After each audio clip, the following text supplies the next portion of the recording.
Yes. Come on. Come on, guys. Okay. Ready. Nah, sekarang kita diskusi koperasi ini. Oh, koperasi. Koperasi ya. Siap. Nah, dari berbagai macam proyek yang Kang Mukti lakukan di lapangan, gimana koperasi ini seperti apa? Kalau saya kan ini konsultan minimarket. Iya, iya. Jadi ketika saya set up nih ya, minimarket yang sudah jalan atau yang baru, saya sudah punya master plan-nya semua. Apa yang dibutuhkan. Nah, selama ini Kang Mukti melihatnya gimana? Nah, saya lihat justru itu butuh konsultan koperasi. Gimana gambarannya? Kenapa mereka tuh butuh konsultan? Iya, karena saya kasih contoh begini ya, Ya. Bang Adri. Contoh koperasi karyawan. Oh, koperasi karyawan, Ya. oke. Koperasi karyawan ini misalnya koperasi karyawan bank. Kalau untuk berkaitan dengan unit simpan pinjam, expert mereka. Yakin expert. Expert, oke. Gitu kan? Ya, Secara operasional simpan pinjam itu expert. Expert, oke. Ya. Tetapi ketika mereka melayani unit bisnis yang lain, Ya, iya kan? ya. Biasanya terjadi kendala. Jadi kendala. Nah, Contohnya apa yang sudah dilakukan selama ini? Misalkan kita nggak usah sebut koperasinya ya, koperasi A nih. ya, koperasi A. Misalnya dia buka unit usaha toko misalnya. Oke, siap. Dia buka unit usaha toko misalnya. Ya, ya. Itu butuh itu konsultan perkoperasian. Orang yang ngerti koperasi dan ngerti juga di bisnisnya. Iya, betul. Gitu loh. Karena status rata-rata kan yang menjadi pengurus adalah karyawan. Sedangkan kita ini sedang mengoperasikan sebuah bisnis. Yes. Profesional. Di mana ketika dia statusnya karyawan di perusahaan tersebut, ya. itu sudah ada konsultan mereka dalam bisnis tersebut yang sudah dibuatkan nih standar operation bisnisnya seperti apa kan gitu. Ya, betul. Gitu. Ya. Sehingga mereka adalah bagian dari subsistem yang menjalankan sistem yang ada dalam perusahaan tersebut. Sehingga tinggal mengikuti aja sistemnya. Tetapi ketika mereka membangun sebuah bisnis, mereka perlu untuk membuat sebuah sistem operation, prosedur di dalam seperti apa. Ya. Kemudian membangun, ini yang paling penting biasanya, Bang Adi. Kami punya klien, ada yang kliennya koperasi dan ada kliennya non koperasi. Oke. Gitu. Ada yang PT, ya kan? Ya. Penanganannya tuh berbeda. Koperasi ini kayak nyambi. Kayak nyambi. Karena begini, Bang Adri. Budaya kerja itu penting. Ya, betul. Nah, itu butuh. Koperasi itu butuh sebuah konsultan yang memberikan mereka advice tentang bagaimana membangun budaya kerja. Ya. Kemudian bagaimana membuatkan mereka standar operation prosedur itu penting. Karyawannya kayak gimana.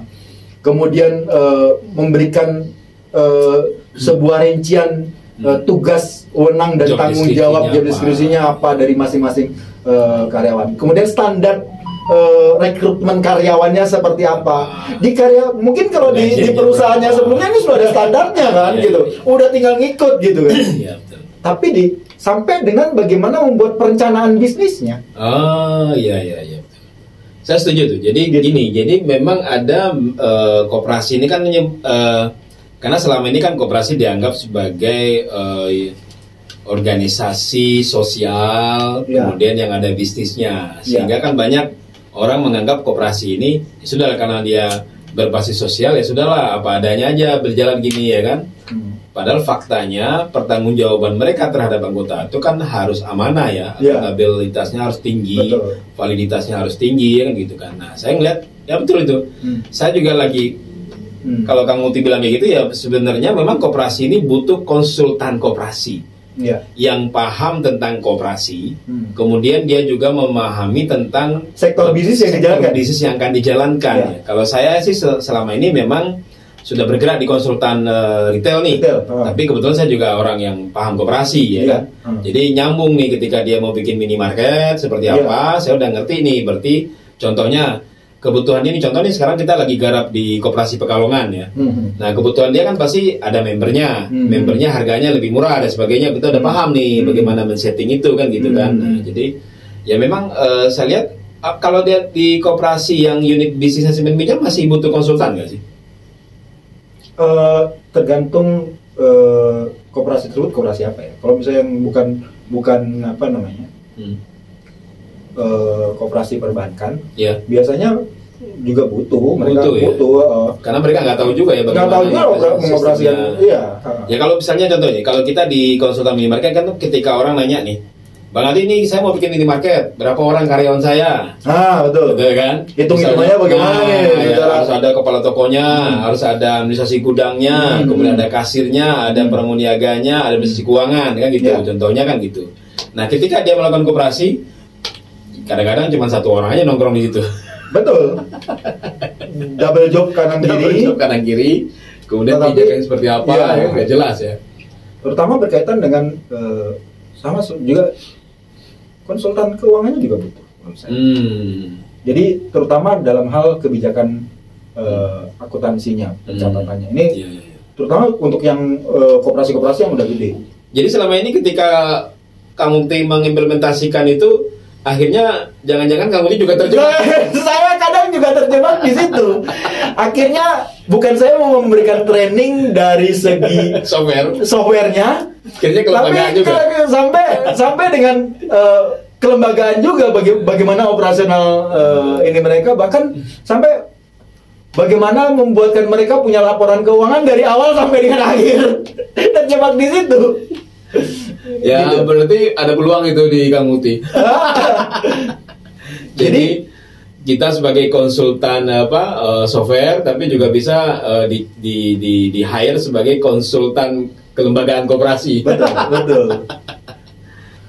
Contoh melihat peluang-peluang di perusahaannya sendiri, misalnya. Ini koperasi karyawan misalnya. Betul. Melihat peluang-peluang apa sih yang bisa digarap? Gitu. Kadang justru mereka berada di dalam, mereka tidak tahu apa sih yang bisa digarap di situ. Tetapi kita yang dari luar ternyata ketika bilang ini bisa begini, bisa begitu gitu. Ketika kaget, ya? Iya gitu. Jadi ketika kita iya. Tetapi untuk ketika kita berbicara bisa begini, bisa begitu, mereka cuma bisa karena nanti gimana ya, nggak tahu bagaimana cara ininya gitu. Sementara dari sisi lain saya adalah trainer di sistemnya. Gitu. Jadi ada satu kode etik yang saya juga tidak bisa.